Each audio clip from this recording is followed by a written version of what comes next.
Alright guys, welcome to the live stream and welcome to this brand new Angola gameplay for Power and Revolution. Today we're going to continue on with the Angola live stream series. Essentially, the goal of this live stream series is to move Angola toward a democracy, and if we get thrown out, then that is the end of the game. But essentially our goal again is to democratize the Republic of Angola. I know I always say that where I just kind of say it by the name. It's actually really interesting because all these different countries do have different names, and that's why I like to say the full name of them. Like the Republic of the Angola, it's the Democratic Republic of the Congo, the Central African Republic. I mean, you can call it the United States of America, the Russian Federation. Obviously, there's a difference between the People's Republic of China and the Republic of China. I just like to use that as a differentiator between two different countries, because there's a lot of different countries in the world that have these different ideologies, and I mean, it comes into play, especially whenever it comes to the People's Republic of China, the Republic of China, and then the Republic of Korea, and then the Democratic People's Republic of Korea. I think that's it. If that was wrong, then yeah, it was actually a random dude on the internet that that said that out loud, and I was just like, shut up. I like to say it. Anyway, let's go back to Angola and let's go to education. Let's see what we can do in terms of education. I think we need to sign a couple new trade contracts. And if we do these trade contracts, then it'll help us out a little bit. We do have some sale agreements. We have some a sale. We have a the Democratic Republic of the Congo is selling us 620,000 tons worth of cereal. That is a neutral agreement, apparently, and it is worth $130 million. And then we have the Nemo agreement, which is 178,000 tons of fish for 3 years, and that's worth nearly $500 million. Everyone that is joining just now, welcome to the live stream. Welcome to this gameplay of Angola. We're going to go over to taxes, and it looks like we're changing the real estate tax. And let me go down. Industrial pollution taxes, just around there. Let's go ahead and change the highway toll tax. Oh god, $31,000. Yeah, we're just gonna ignore that. Financial transaction tax. We can do 0.5%. What would that do? That would get us nearly $200 million. The party would hate that, though. Or the parliament, at least, would hate that. When is your next political process live stream? This is going to be my last live stream before I head off for the week to out of town. I'm going to be going out of town for Thanksgiving, so I'm not going to be able to do any more live streams until after Thursday. I think I'm going to be back Friday or Saturday, and then maybe that weekend I can do a live stream, and then it could be the political process. I've kind of been concentrating on doing the economic tutorial. The scripting process is essentially finished on the economic tutorial for Power and Revolution, so we are going to be creating the economic tutorial very soon. With actual production, so that will be happening very soon, and I am very excited to do it. I could actually make a trailer for it, as I've done in the past. I know I have made several trailers for series that I've made, so I want to make a little bit of hype for this tutorial. So if you guys are excited for that, definitely again hit that bell notification icon so you don't miss it whenever I oh, we have a hostage situation. But yeah, hit that bell notification icon so you do not miss whenever I post the economic tutorial. I will be getting it out. Looks like I'm not going to be able to get it out by the end of the month, but I am going to be shooting for a December release then. December, I'm going to have an entire month for it. I'm going to have an entire month for it, so I am going to aim for a December release. We're going to try to get the economic tutorial out by 2021. So definitely, again, hit that bell notification icon so you don't miss it. Anyway, let's go over here. We have a dunce cap, supposedly. Economic record and debt, combined with what appears to be an inability to take steps and make necessary steps to restore market confidence, are the reasons for your low rating. We're going to be checking my rating in a second. My growth rate is apparently trash. For the British agency, it is the strength of the national currency. Okay, so that's what I was trying to look for before. Let me look at my economic tutorial. Or the economic guide. It's called the tutorial. I call it the tutorial, but it's actually a guide. Let me make sure that that is it, because we are differentiating between the credit rating agencies, so you know what these agencies mean, what they're doing. Even though it does say it, we're going to have a little bit more of an explanation. Let me check. So this is Kitsch ratings, I believe. Okay, so we actually didn't find it. It is focus. We're gonna be literally adding something to the economic tutorial as I play Power and Revolution, so you guys are getting a little bit of a sneak peek, even though you can't see it. National currency. So that is, we're gonna be expanding on that, but I just needed to make sure that I added that so I didn't forget.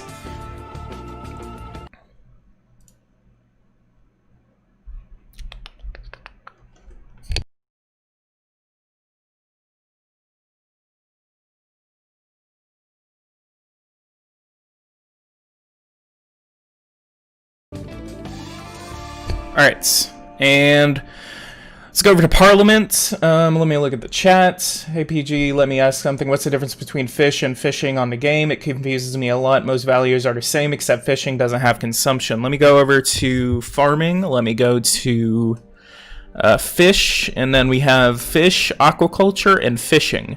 Okay, so I understand what you're saying now. Essentially, what the difference is between fish and fishing. Okay, so all of these are just a simple economic sector, but there are several economic sectors within this game that do have a broad assumption. It's actually several sectors, but then combined into one overall sector. So if we look over here at fish, then this one you can't really mess with, because it's just the national fish market. It's your companies, it's your private sellers, people that are selling fish just as fish. So if you go to aquaculture and fishing are completely different.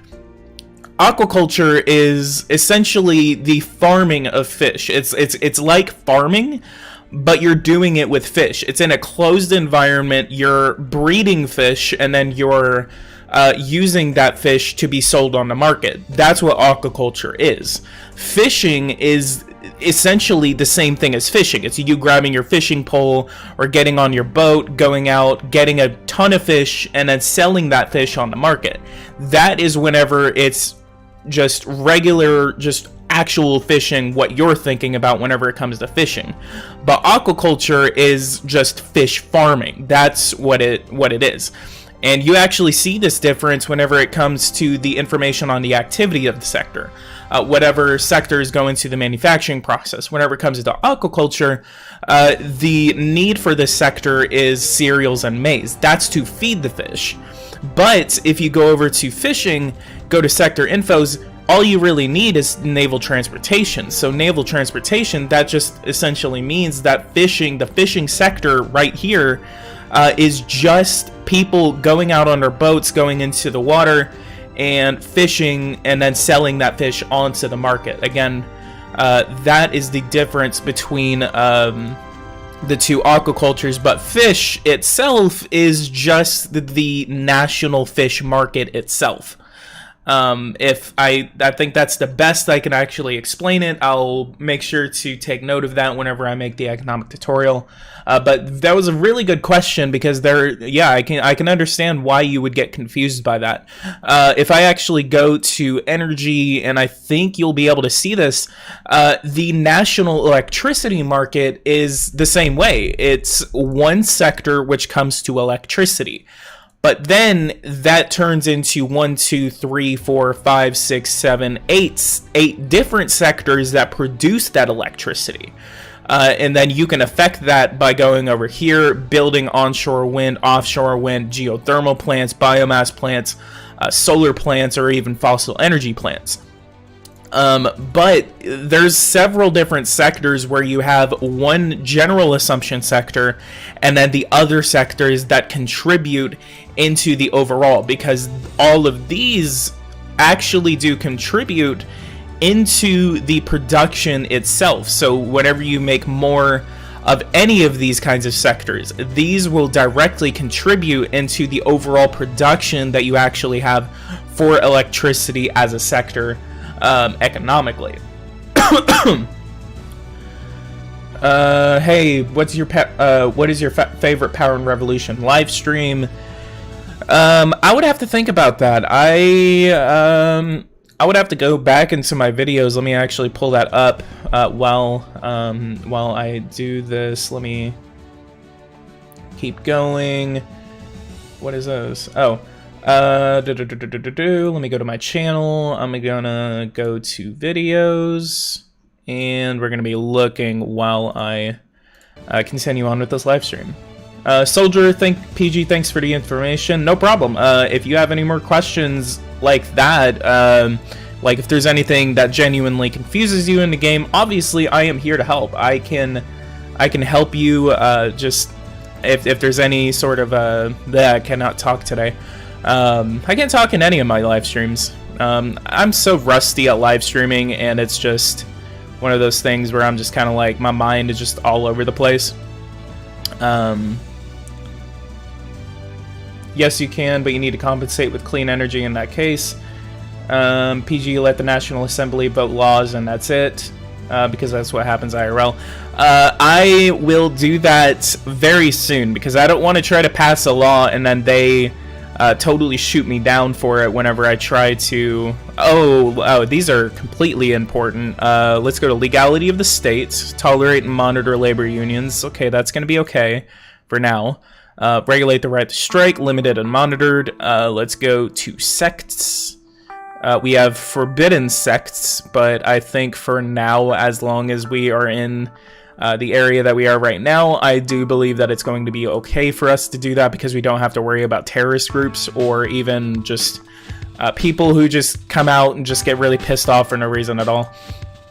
Associations are dependent of states. Let's go ahead and move associations. Should we go to associations tolerated and monitored? Article 20 of the Universal Declaration of Human Rights, adopted by the General Assembly of the United Nations in 1948, recognizes everyone's right to freedom of peaceful assembly and association. An association is thus a group of individuals who pool their resources in order to achieve a common goal. Associations exist at all levels of society, and legislating their independence is equivalent to legislating on their existence.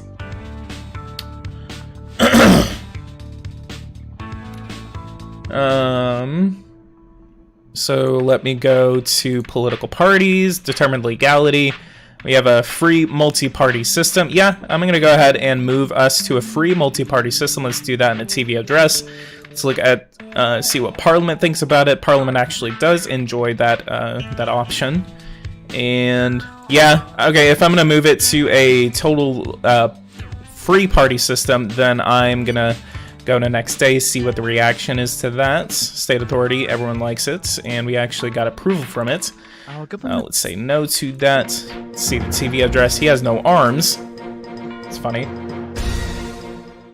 This law I'm about to defend in your name, dear friends, carries with it the ambition of making enormous progress. We are at a turning point in our history where I want to lead our country towards greater freedom, modernity, and progress. Aha! Alright, and then let's... What about this? New organizations. We do have the African Monetary Union. We're still waiting on members to start joining the African Monetary Union. Unfortunately, I think we might not be able to get anyone to join within our... What happened over here? TV address. It is a vision. So it's okay. So this was after. State is taking control of the solar-powered electricity sector. That's great. That means we're going to get a lot more money whenever those sectors create a lot of energy, which they should start doing that now. Let's go over to solar energy. You're producing 0.8% of the world's production. We are making $51 million in sales, $22 million in profits. It's a very good profit margin right there out of $50 million in sales. Our productivity index is about 0.2%, or 0.2. That is really, really good. We have no income tax coming out of it. So let's go to total workforce, and let's go ahead and throw 3,000 people into that sector.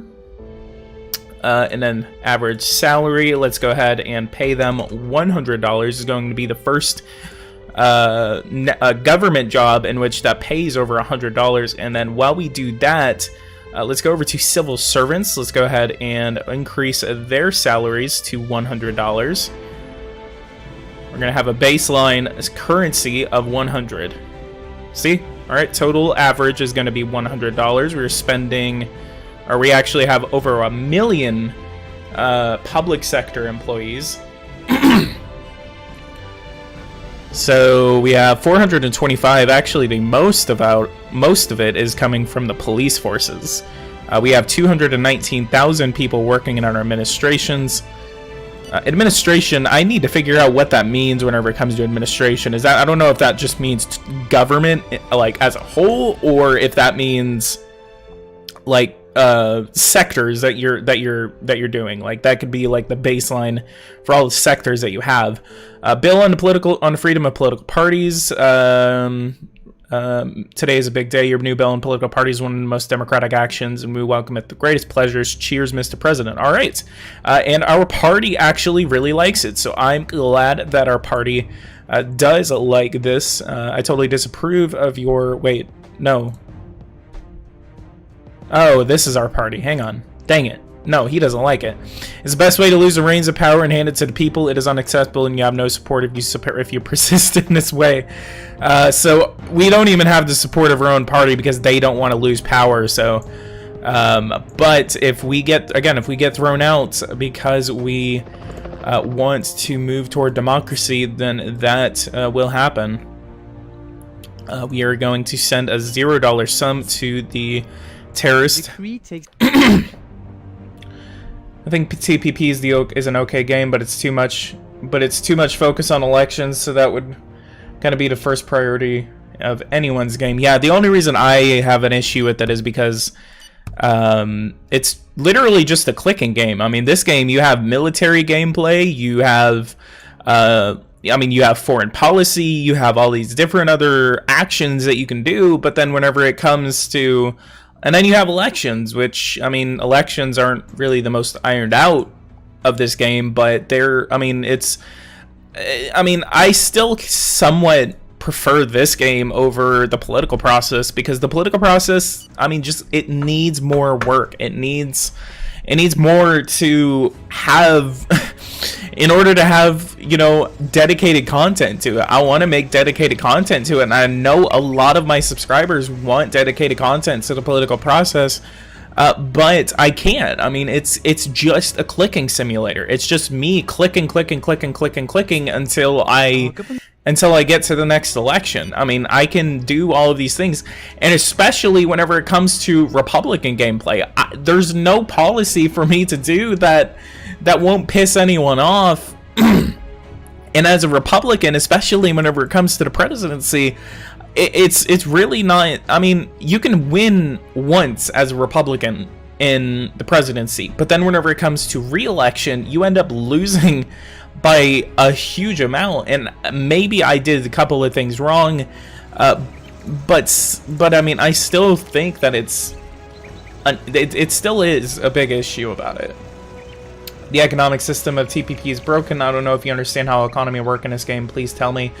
I really don't. I kind of don't, because it's more so based on the actions of what other politicians within your game are doing at the time. So it's all based on that, and then there's not really, you know, a dedicated economic system. You're not really giving out subsidies. You're not really giving out anything.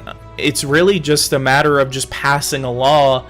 You don't have any executive action. You don't have any policies outside of the legislation that you're given at the beginning of the game. So it's a great game. It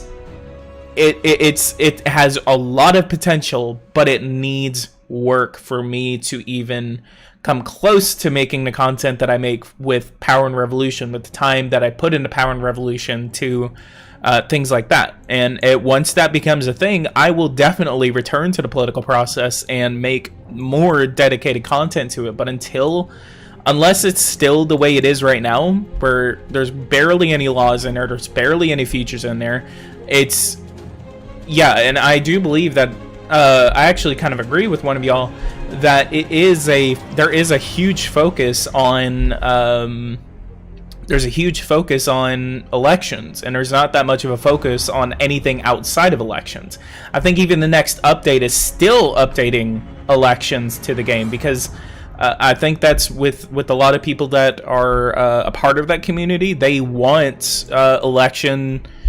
And actually, the next update is going to be the election night update. I think that's the next phase of that game, is that we're going to be getting more election nights. It's going to be more detailed, and that's going to be good. But again,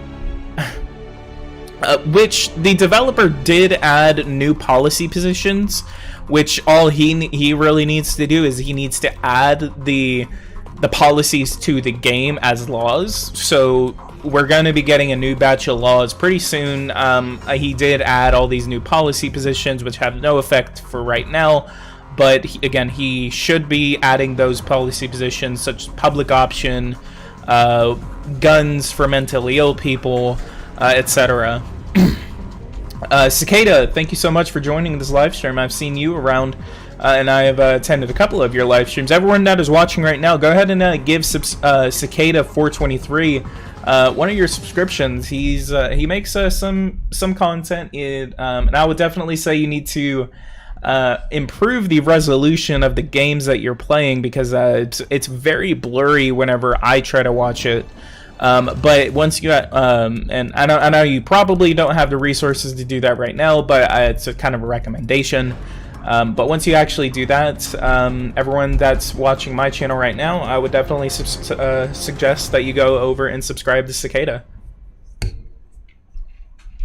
And for those who are watching, we have almost 30 people watching this live stream right now. Go ahead, leave a like, subscribe to the channel if you are new. If you want to see more Power and Revolution content, just hit that bell notification icon so you don't miss any live streams, videos, or economic tutorials that I'm going to be releasing within the month. So December, I'm going to be shooting to have December be the return to Power and Revolution content, and then 2021 is going to be a very good year for PoliticsGaming. I think 2021 is going to be the year we're going to hit 10,000 subscribers. So we are going to shoot to hit 10,000 subscribers by the end of 2021.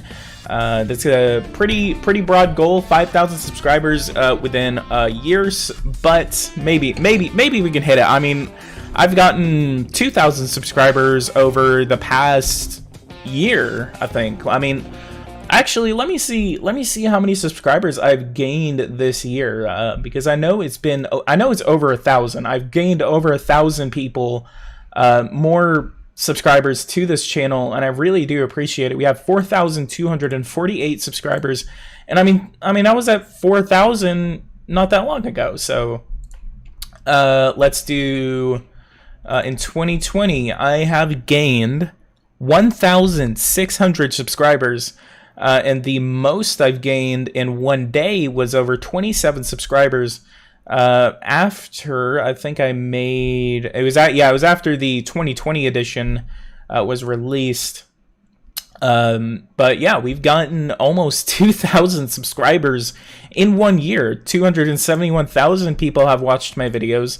Over 25,000 watch time hours. I mean, this is all the highest this has been since I created this channel, and I really do appreciate everyone that has joined this channel and just enjoys the content that I make.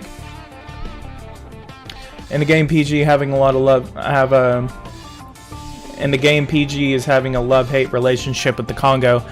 The Democratic Republic of the Congo or the Congo, because they're two pretty different countries. I'm pretty sure you know. This is actually all an idea from Minecraft Bros.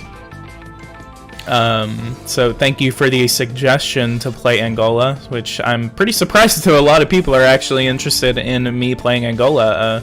Let me see the last video, the last live stream that I made for Angola. We had over, how many? We had nearly 700 people watch that video. Thank you all for joining that live stream, and hopefully this one gets a lot more views after it posts.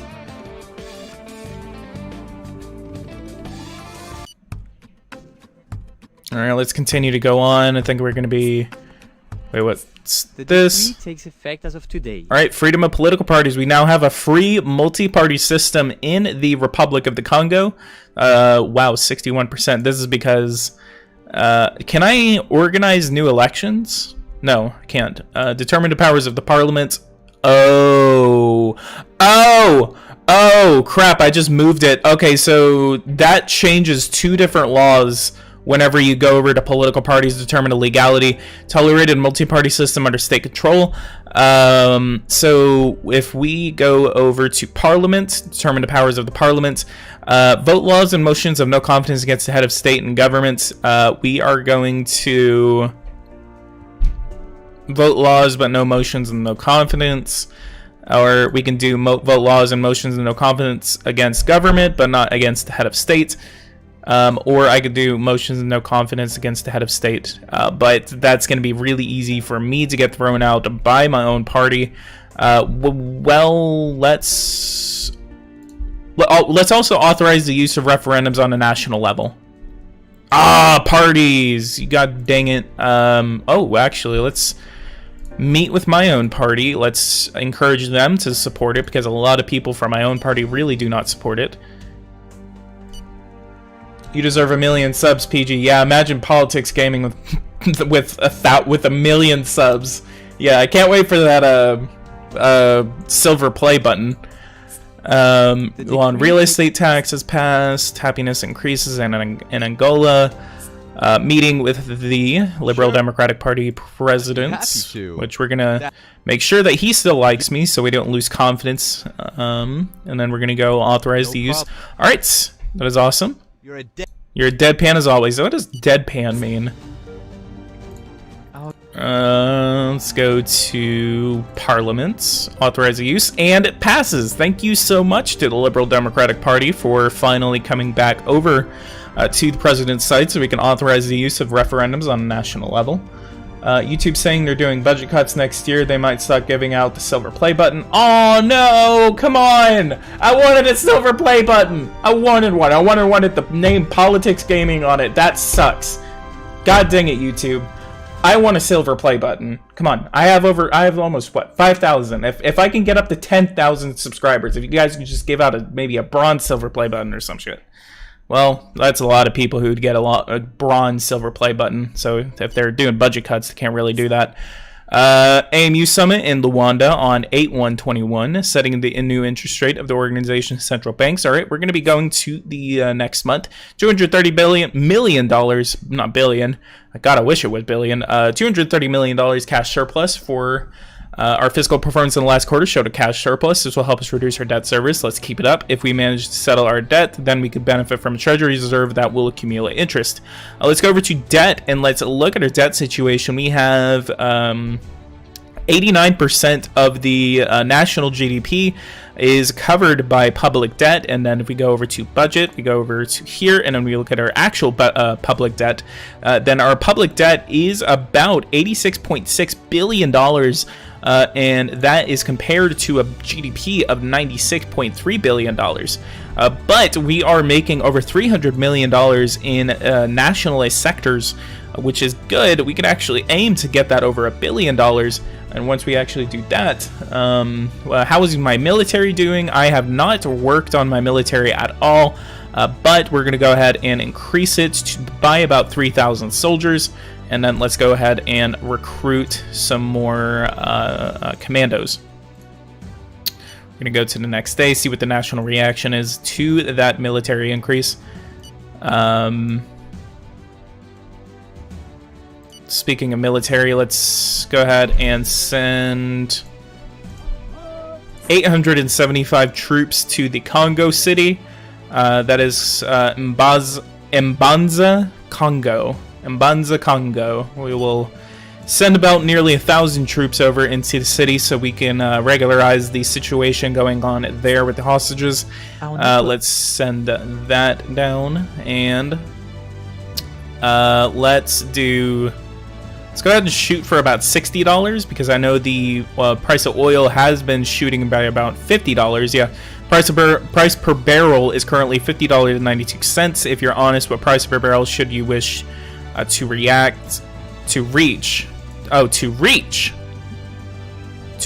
All right, let's do it the minimum at $56. Is going to be about a $6 increase in oil. Hopefully the United States doesn't come after us. Let's go ahead and accept the meeting with the Republic of Chile. Europeans and the United States have done a lot of crap throughout history. Yes, they have. Angola and Portugal are good allies, so it is okay. So, speaking of Portugal, let's go ahead and organize a meeting with Portugal.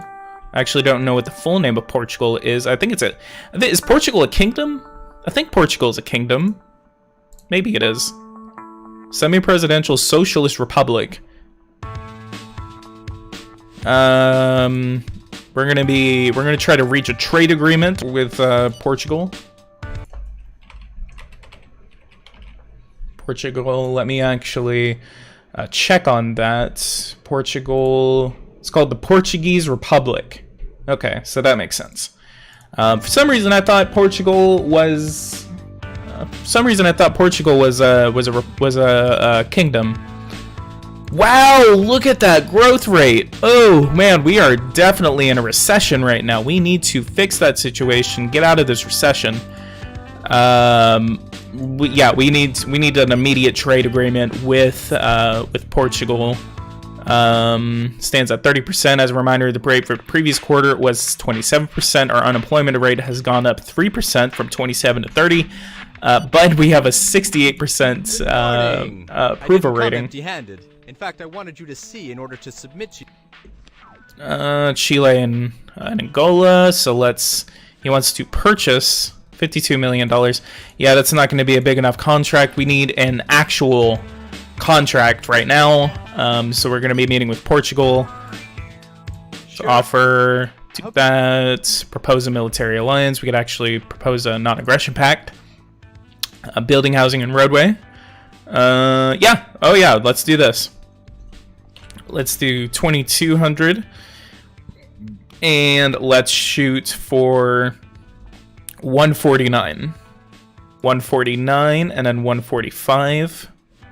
145, 138. So let's go ahead and call this the Angola Portugal Free Trade Agreement. And then let's do this for 4 years. It's going to be a $4 billion contract. It's going to be a good improvement. It's probably going to shoot our GDP over $100 billion. Let's go ahead and negotiate that. It is going to be $136.35 or 65 cents.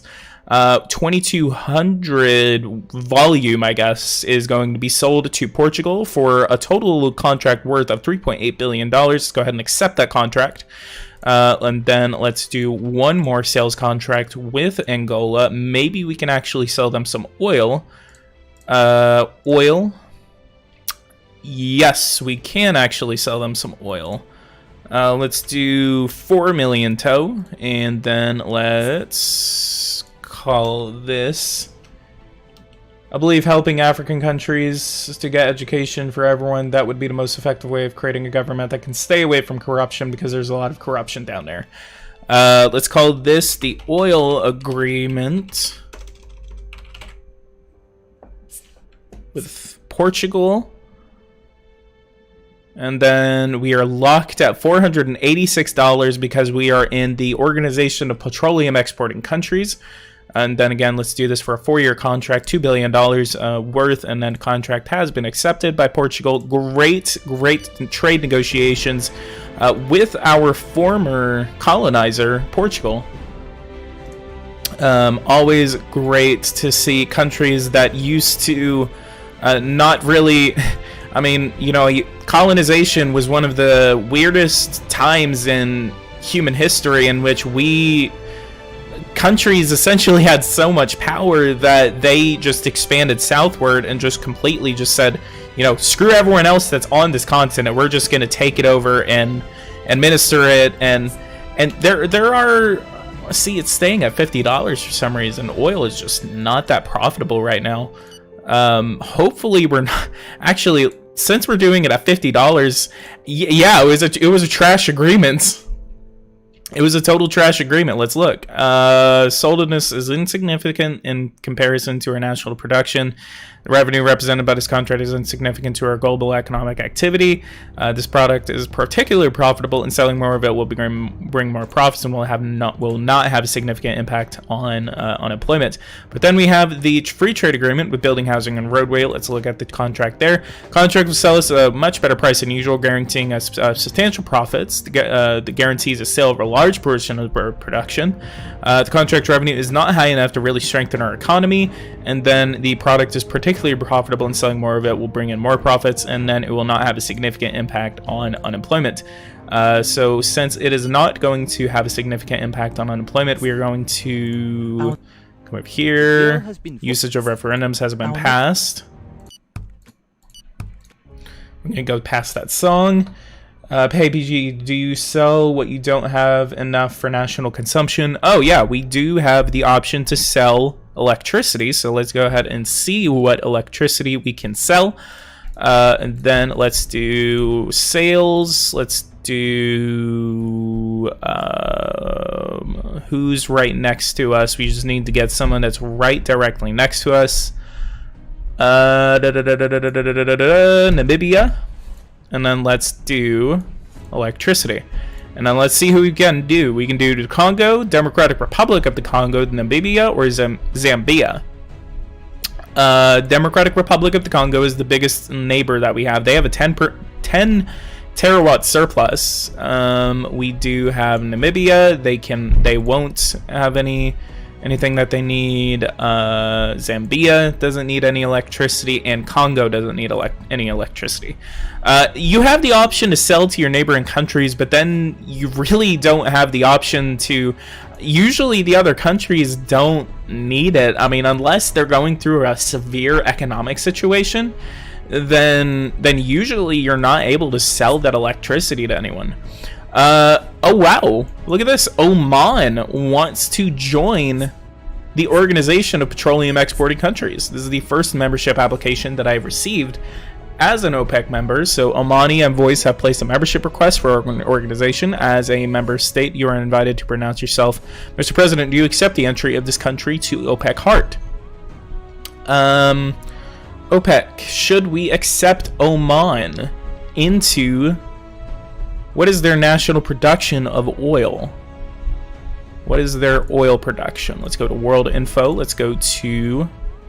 Well, actually, let's do country, and then let's go all the way to O. We have Oman. They are producing 1.5% of the world's production of oil. and they're still a Middle Eastern country. So let's go over here and let's go ahead and accept them, even though we do have light red relations with them. And they are significantly different compared to ours. We are actually stronger than them. We have a larger population, we have a larger GDP, and we are a little less, but they do have a stronger economy than us, or somewhat stronger economy than us. Our currency is worth crap. The AFR. Oh, that's our currency. That is the new currency that we adopted, the African, or the Afrik. It's called the Afrik. That is our national currency. Let me just make sure, because we are a member state of the African Union. Unanimously quarter. Yep, it is called the Afrik, and then it is called the AFR whenever it is abbreviated. We have a 1% deficit right now. We're going to refuse all that. Beach, welcome to the live stream. Build some infrastructure like an airport, highway, or railway! Exclamation point. All right, let's go over to transportation. Well, okay, let's do this. Let's go to research. Let's go to building, and let's build one of these in the Luanda region. It's going to cost $138 million. 2,000 researchers. Well, how many do we have? 30 researchers. Let me actually do some math real quick. Because if you actually, this is actually a thing that I actually discovered. If we actually do some math right here, we have 407 laboratories with 30 researchers in them. So let's multiply 407 by 30, and that is 12,210. And then we have an extra 2,000 researchers that we have at capacity, which is one research center. Or a multidisciplinary center. And in total, we do have 14,000 people. So we are just about balanced right now within the research tree. That way we are not understaffed, but not overstaffing our research centers. Albert, welcome back to the live stream. Save that hostage. How do I save the hostage? It's not giving me the option to, and I'll also have trash. I don't even have agent training. Look, yeah. See, I have trash. Security services. Let's put $112 million into the security services, and then go to the next day. We have a meeting with Iceland. What is their national GDP? $24 billion. We have a stronger economy than them.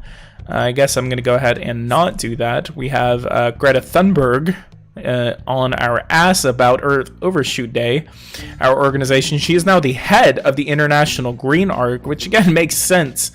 And if we actually click on her name, she is 18 years old. She's the youngest person in Powered Revolution. Oh, we can actually do a meeting with her. I thought it said that she was 13 for some reason. But yeah, let's do a meeting with Greta. One African nation having a meeting with one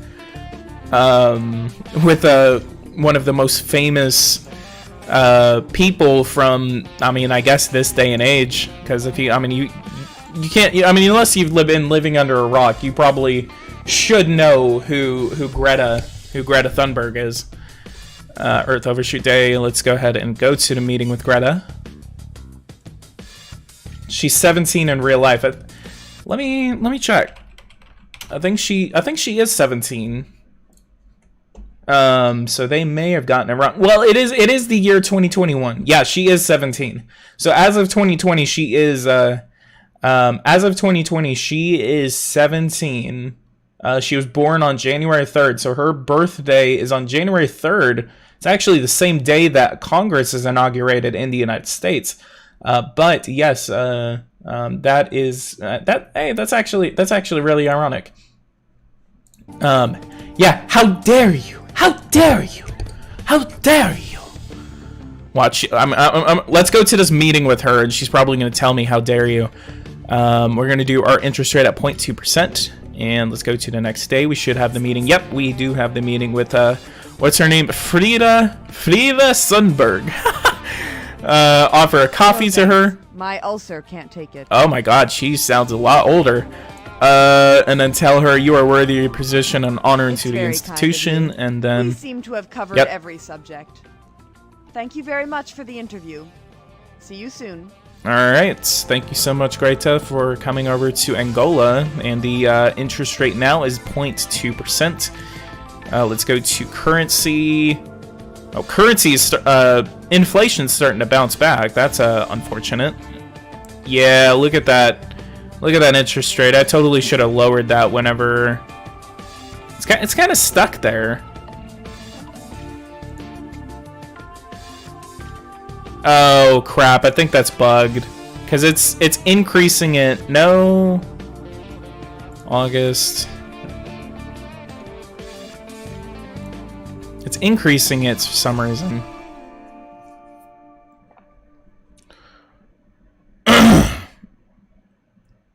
Wow, we have 20 viewers, but then 25 likes. Everyone, again, thank you so much for joining in on this live stream. Let's do a quarter. Wow, that's $1 billion. Can we get some of that moolah? Let's get some of that moolah, boys. Hell yeah. Hell yeah. Liberal Democratic Party doesn't really like it, but at least our economy is doing a little bit better. Since, I mean, wait, I just realized we're doing a tax on industrial pollution, but then we only have like one fossil energy plant. We only have like one fossil energy plant, and I think we only have 2 of them. What happens if we dismantle both of them? We lose 0.4% terawatts worth of electricity, but our surplus. All right, let's do it. Hell yeah. Hell yeah, let's dismantle both of our fossil energy plants. That means that we are about to be carbon neutral. We're going to get that done less than 2 months. It's going to cost about $25 million over the next 5 years. But yeah, hell yeah, we are now going to be carbon neutral Angola, and we should see considerable. Actually, our CO2 emissions are going up. I think once we dismantle both of those fossil energy plants, I don't even know where they were, but once we dismantle both of those, then I believe we should be able to lower our emissions just by a little bit. Let's actually look to see electricity pull 1 terawatt worth of power. Let's do a little bit more energy production within the capital region, just to make sure that they are able to get the power that they need. Look, can we do onshore wind plants? Can we? Yeah, let's go ahead and do that. It's going to take 180 days to complete. It's going to create about 0.8 terawatts worth of power, and then let's do construction, and then let's do a. We're going to do a solar plant just north. Or we're going to do this on the outskirts of the city. Solar plant, 2.58 terawatts worth of power. These solar plants are going to be giving us a lot of electricity. So they are going to help us out a lot. PTK, welcome to the live stream. I haven't seen you in a little bit, but welcome. Journalist kidnapped. Let's go ahead and offer them $250,000, see what happens. I want to get rid of this situation, so if we can just do that, that'll help. 61 days in detention.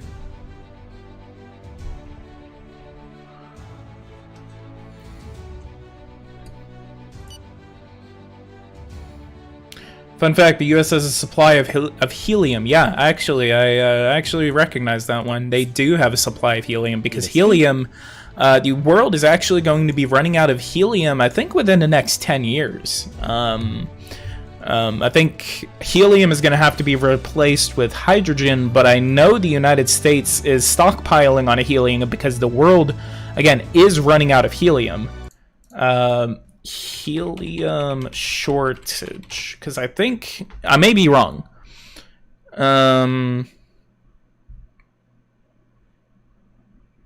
Wait, Okay, so the United States has been the largest producer of helium since 1925, thanks to a massive reserve found across Texas, Oklahoma, and Kansas.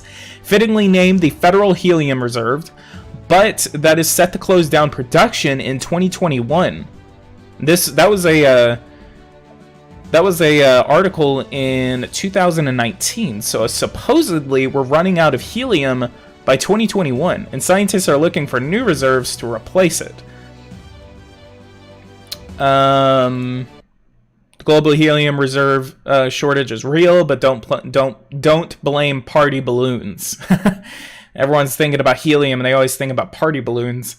Says in 1958, the giant balloons in Macy's Thanksgiving Parade were filled with air instead of helium because of yet another shortage.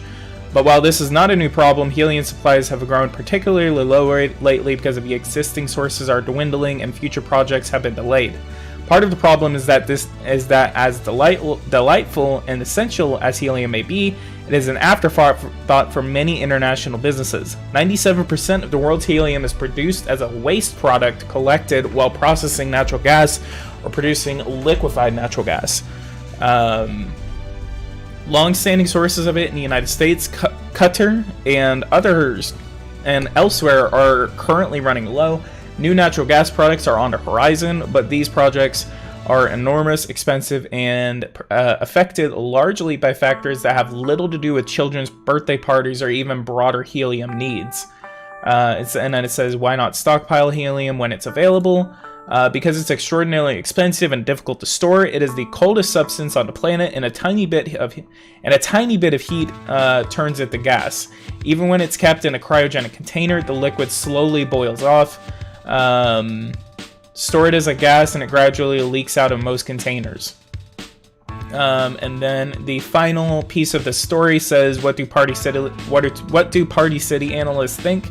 If by Party City analysts you mean Fifi O'Hara or RuPaul's Drag Race, she thinks that it's going to be okay. What are her qualifications? A single iconic line, but that sometimes goes by far. I don't even watch RuPaul's Drag Race, so I have no idea who they're talking about.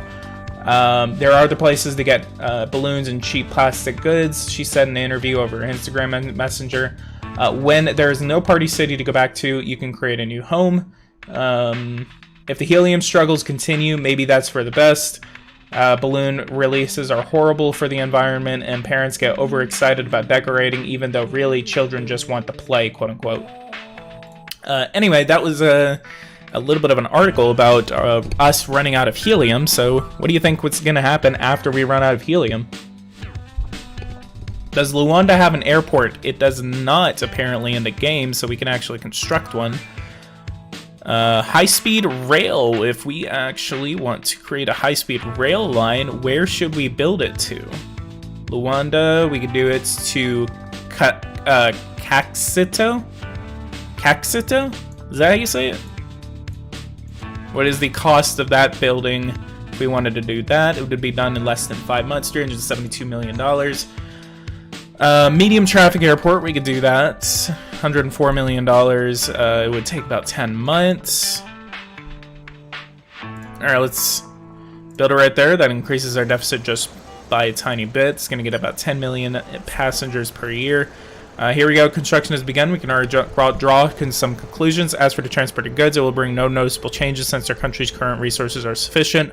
Well, that gives us the opportunity to expand those resources. So we will have the project there just in case we need it, just so we don't need it when we... I guess it's one of those things where like you may need it whenever you don't need it, or you don't need it whenever you need it. So connect Luanda to the capital of the Democratic Republic of the Congo once you have the money for it. Yeah, definitely once I have the money for it. Maybe once I pay down my debt a considerable amount, then we can go for a large-scale project, maybe like a nuclear plant or even a high-speed rail line that would connect to... I don't really know the historical issues that the Democratic Republic of the Congo and Angola have had. But let's go to transportation, let's authorization for construction of a high-speed rail line, and then let's ask the Democratic Republic of the Congo for permission to build through them. We will not be doing it within this year, but we will shoot for one in the future. The Democratic Republic of the Congo refuses the possibility of a partnership rail line.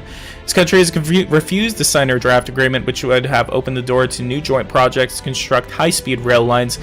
We do not have a strong enough relationship with this country for them to accept it.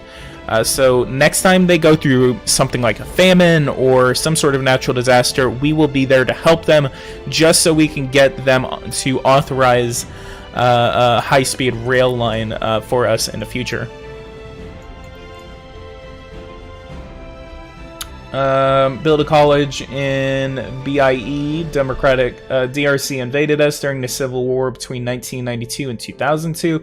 Wow, that really sucks. See, I had a feeling that there was an issue between Angola and the Democratic Republic of the Congo, but I really couldn't think about it. For some reason, I kind of can tell that there's usually an issue, but I don't really know the historical context behind it.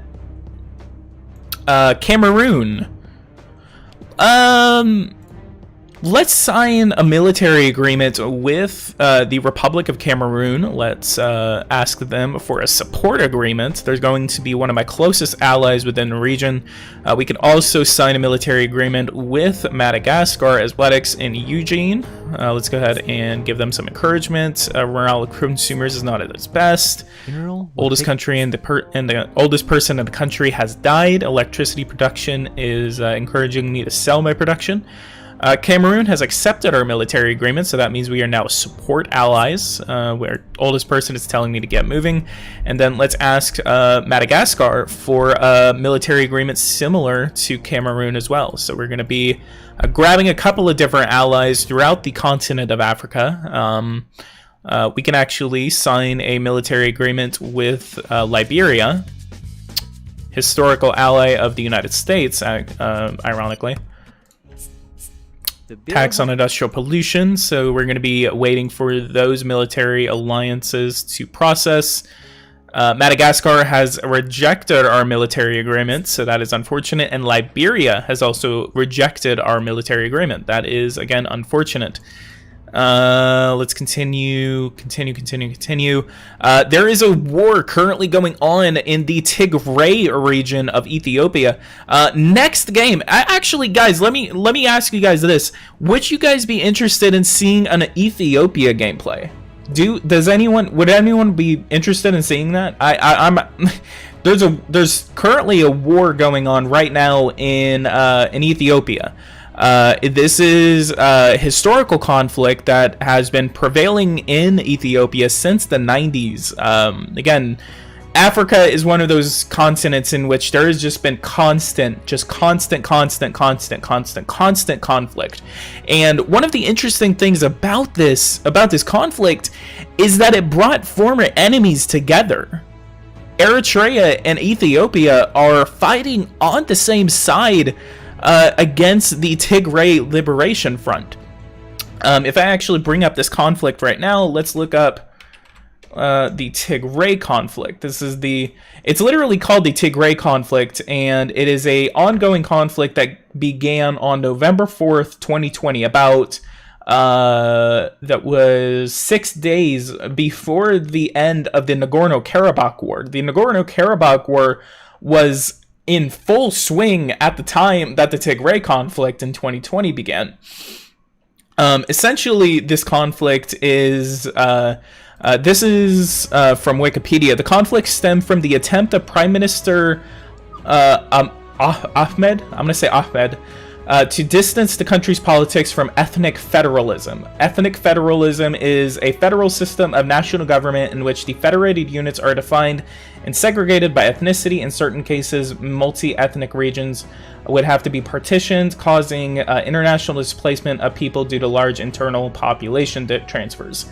But the Prime Minister of Ethiopia attempted to distance the country's politics from ethnic federalism, a power sharing system based on ethnicity that gives regions control to individual ethnic groups that have been marginalized before, yet one that had been advantageous to the Tigray minority on the federal level. By merging the ethnic and region-based parties of the Ethiopian People's Revolutionary Democratic Front that had governed Ethiopia for almost over 30 years into a nationwide prosperity party, Abiy threatened the power of the Tigray People's Liberation Front, a military and politically powerful entity inside of Ethiopia, representing by ethnicity about 6% of the population. The TPLF refused to join the new party, creating tensions between the two, and alleged that Prime Minister Ahmed was an illegitimate ruler due to him rescheduling the general elections that were to be held on August 29th, 2020 to an undetermined date in 2021 on account of the COVID-19 pandemic. The TPLF went ahead with regional elections in September 2020 in defiance of the federal government, which deemed the election illegal.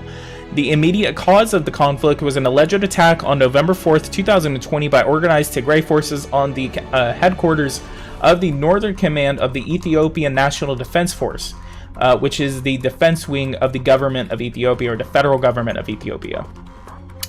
There have also been several attacks from Tigray into the capital of Asmara in Eritrea, which is to the north.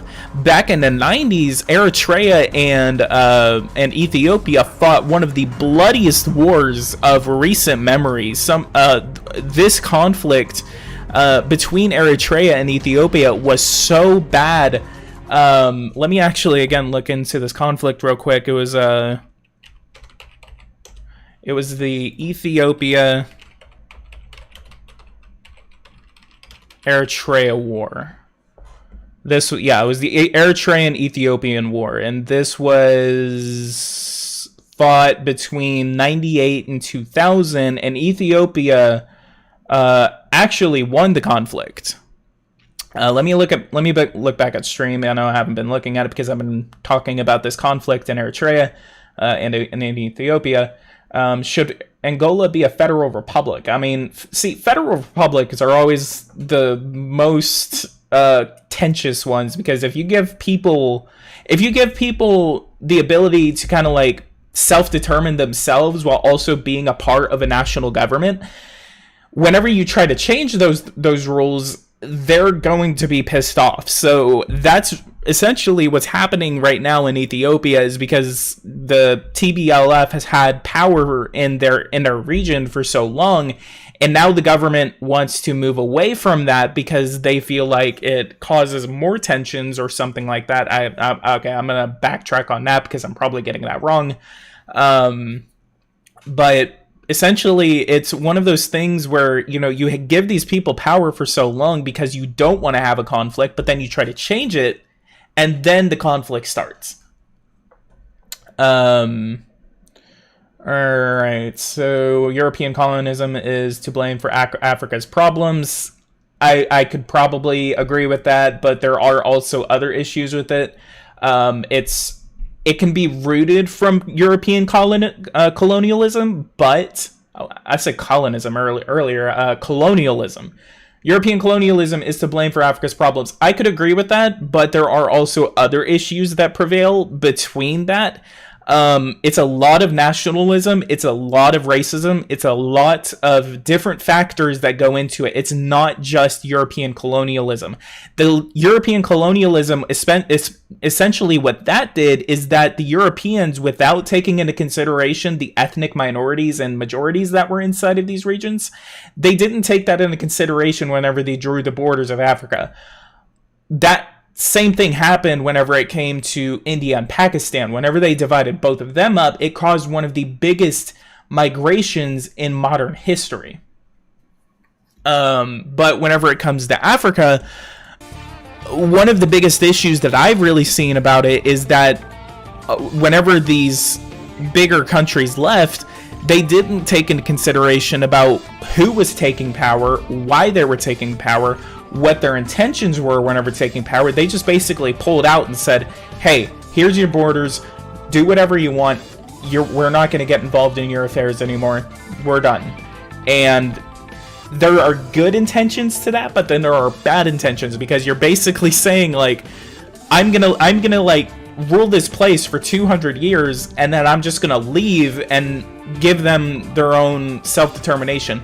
But then you're like, you held on to them for so long, they're used to what they were used to, and then now a lot of people who just are, I mean, this happened in places like Angola, this happened in Rwanda, this happened in Nigeria, this happened in South Sudan. It's happening now in South Sudan. It happened in Sudan, in Darfur, back in the 90s. If anyone's familiar with what happened in Darfur, or anything even before 2011, that's what was going on. That ends up what's happening, because, and I'm not from Africa. I've never been to Africa, so I'm speaking from an outside point of view. If I am wrong, please tell me. I can correct myself. Y'all remember whenever Trump called African countries shithole countries? I hated that, because it was stupid, because, you know, everyone had an issue with Trump calling these countries shithole countries. But then the narrative was just like, why are you calling these countries shithole countries? I supposedly come from a shithole country, and it's not a shithole. But then the narrative turns around, and then they're basically like, we need to take in refugees because these countries are, what are they? I'm not trying to call them shit. I'm not trying to insult these countries. All of these countries have their own identities. They have their own issues, and these issues are stemming from a lot of, again, just as I said a couple of minutes ago, they're stemming from a lot of different instances. But and I'm not trying to really take a side, but it really upset. I'm not really upset. It was confusing for these people to sit there and say these countries are not shitholes, but then turn around and say, okay, these countries are horrible. We need to take in refugees from these countries because they're bad. And okay, I thought you just literally said they weren't shitholes, but, and again, I'm not saying, I'm saying it in that way. I'm saying it whenever it's in that context. I'm not saying that these countries are shitholes, and I'm not calling them shitholes in any sort of insulting or any sort of way. So please do not take it like that. And if I'm saying it again wrong, I will backtrack on what I'm saying. I'm trying to tread carefully here without offending anyone, really. And I'm not really worried about offending. Whatever. It's 2020. Everyone's offended. Everyone is offended by something. So I'm just trying to tread. There are industrialized nations in Africa, but there are also shithole, quote unquote. Yeah, that's a really good way to say it. Quote unquote shithole. Because if you're saying shithole, I'm gonna get demonetized. Guys, if you're watching this right now, it's just because I'm getting demonetized for saying shithole so many times. Become a member if you have not. If you want to support the content and what I do, becoming a member is one of the best ways to do that. Super chatting is also one of the best ways to do that. So again, that saves me from the demonetization crowd. I've been live streaming for over an hour. I do need to head out very soon. I got a lot of things to do. I just wanted to get a live stream in for today, just so I could do a couple of things. I know I haven't been doing anything. I've literally just been talking this entire time, so I'm really sorry if you guys want to see gameplay and then you're just literally hearing me talk about current events. Which is a really good idea. I should play Power and Revolution and then just talk about the conflicts that are going on in the world or something like that. That could just be a really good, not really blog, whatever. This hostage situation is still going on for 75 days. Angola ain't shit. It can improve, but it's far from shit, and that's. I would definitely say that Angola. I've done a lot of research on Angola, and Angola, I mean, all of Africa. I would never really say. I would never use the term shithole as like shithole in in a bad or insulting way. Whenever you're kind of saying shithole, I think you're really thinking about places like Somalia, which is completely disorganized, no government whatsoever, and just it's constant conflict. I think really that's what you're really thinking about, because Somalia is one of the countries in Africa that is just constantly, just ever since the early 90s, has been in constant civil war. It is a total failed state. And maybe if you want to call a country a shithole, and Somalia, and I'm not saying that, and I'm only saying that because of the conflict that they have been going through for so many years. And I say that just because it's just been constant killing, constant conflict, constant civil war. And that's the only way I would ever really say that.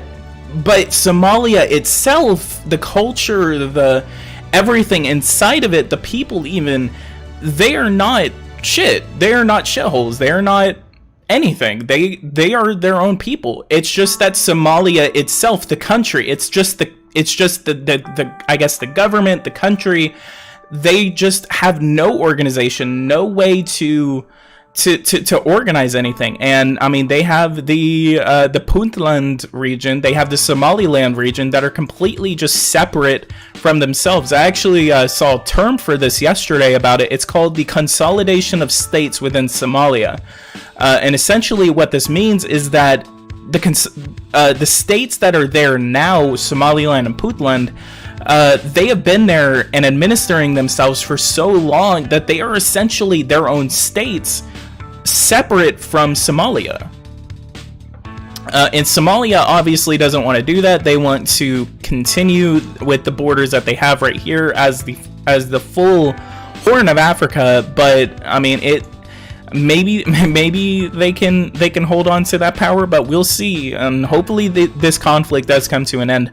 One of the most interesting facts about Somalia was the Battle of Mogadishu back in '93, in which the United Nations and the United States sent a task force into Mogadishu to capture warlord Mohammed Farah Adid. And if you are at all familiar with a certain movie that came out a couple years later after that, it did not go well for the United Nations and the task force that was sent into Mogadishu to capture Farah Adid. Essentially what had happened is 2 Black Hawk helicopters operated by the United States were shot down by RPGs somewhere within inside of the city.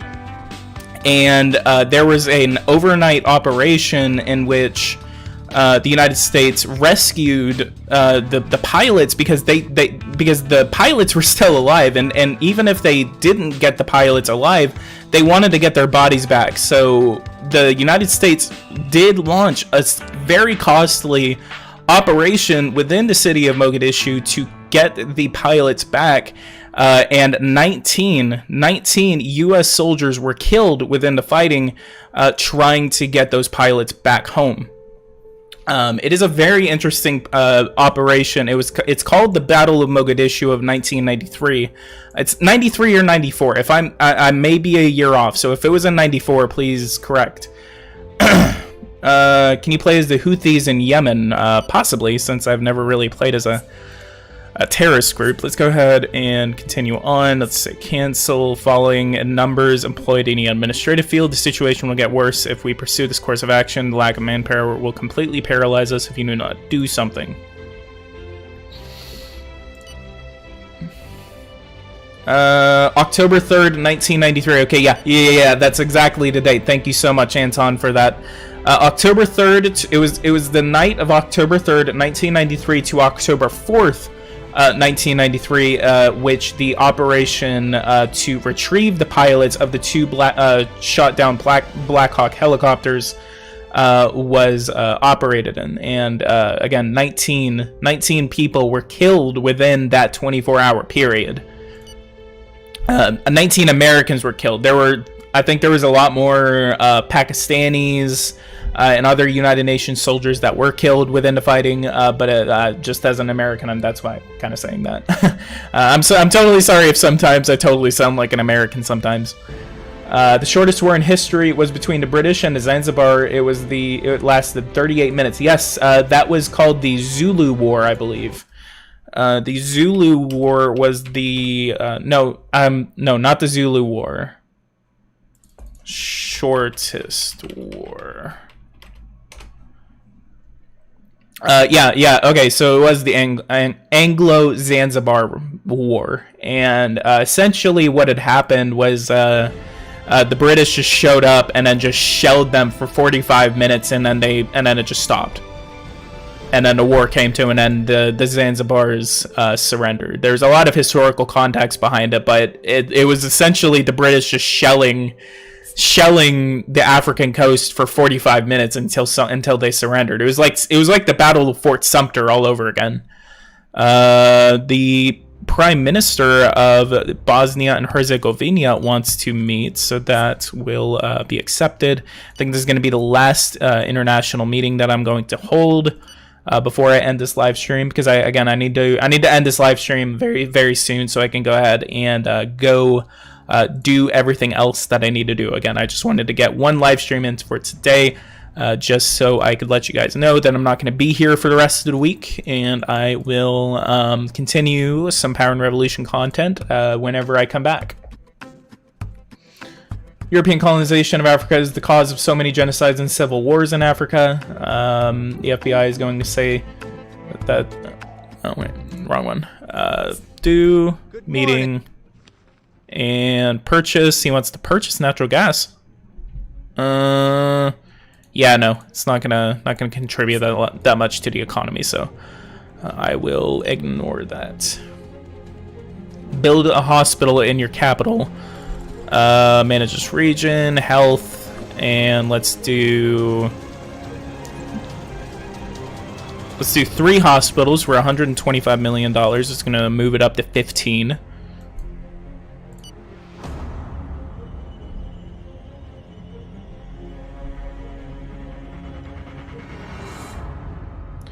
AMN says that I find it sad that the West doesn't help Africa properly, but it's also sad that the money we do goes right to the pockets of the administration. See, yeah, like with Africa, one of the biggest issues is even whenever we do send money over there, there's so much corruption within the countries, and there's so many different countries within Africa, and all of them, I believe all of them, I don't know if anyone knows what the least corrupt African country is, I would love to know, because from what I know about Africa, there's so many different countries here, and not a single one of them, whenever it's not a war, whether it's like, you know, in Libya, in Mali, in Somalia, the other issue that they usually have is corruption. A lot of the international aid money that they get, none of that really goes to the programs that they're supposed to be giving it to. It's going straight to the pockets of either the president, the top administrators of the governments of Africa, and it's just a lot. September 11th, 2021, National Day is in about 2 months. So we are about 2 months away from the National Day of Angola. That voice crack, though. Yeah, I haven't drank any water. And my voice sounds really dry right now, so that's why my voice is kind of starting to act a little weird right now. So if you hear my voice kind of cracking or something like that, I can feel it right now. My throat feels really dry, really dry right now. I need to go drink something. I was just like, I'll jump on a live stream and do it for about an hour, and then I'll head out, which I've been on for about an hour. Guys, for those who are watching right now, leave a like, subscribe to the channel if you are new. If you want to see more Power and Revolution content, just hit that bell notification icon so you don't miss a single live stream, video, or tutorial that I make. How is the East African Federation going? I still might continue on with that. I need to well, okay, I'm in the 2020 edition, and I don't I think, well, do I have the modding tool? No, I have God Inspire, but I don't have the modding tool, so I actually don't have the ability to do that. But if I actually go over to other organizations, go to non-member, and if I go here, oh, the AMU. AMU, there's already an organization called the AMU. The EAC, the East African Community. This is actually already a community within Power and Revolution. It was created in 1967. 5 member states. It has a 1-star efficiency influence index, and it consists of Burundi, Kenya, Rwanda, Tanzania, and Uganda. So that is the East African Federation. However, what I believe is that these countries still want to create an overall political union somehow within the near future.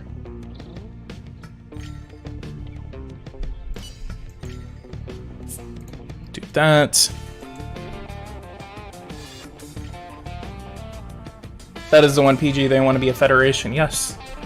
Alright, I'm going to go ahead and head out for today. I've been live streaming for about an hour and 20 minutes. Guys, if you guys like this, go ahead and leave a like. Subscribe to the channel if you are new. If you want to see more content, again, like this, hit that bell notification icon so you don't miss a single video of mine whenever I release it. I will continue on with Angola. I know I didn't get a lot done in this one. Well, actually, I mean, I did a pretty good amount. I got free multi-party system, so we hopefully can organize new elections pretty soon.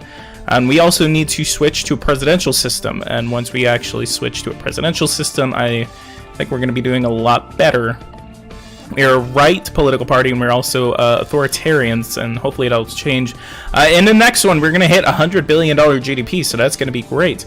Again, thank you guys so much for watching, and I'll see you guys in the next one. If you have not joined the Discord, literally hit the join the Discord. Nightbot should have hit that, made a link for it. But yeah, join the Discord, and I will be on the Discord probably this week, but I won't be able to do any live streams. So again, join the Discord so you can interact with the community and more. So again, leave a like, subscribe to the channel if you are new, and I'll see you guys in the next one. Thank you guys so much for watching, and take care.